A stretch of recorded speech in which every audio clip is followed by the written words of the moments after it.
part. Whenever you're ready. So you'll see this is a spark plug cleaner, and it's got pumice, or what we'd call sand, in this bag. You hook an air hose up to it. I should just secure it in my vise.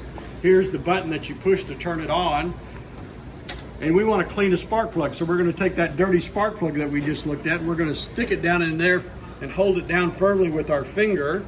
And then we're going to push this button on the bottom, and it's going to send some sand up in there. And voila, you can see that it's already cleaned this spark plug up. Now it's not black and sooty anymore. But the other thing that we have to think about is what's the gap between this piece right here and the little electrode. We want to always check that, so we use a spark plug gapping tool like this, and you can see that it has different settings on it, so you can set it according to the factory specifications.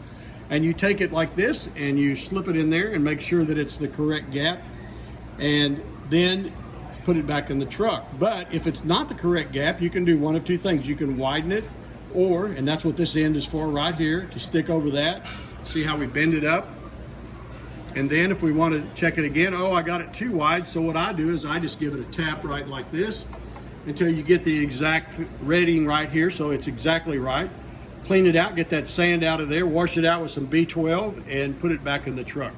Hope this was helpful. I'm Barry Wilson with Wilson Auto Repair. Go to my website. You'll see these movies and others on YouTube that can be helpful with you in fixing your car.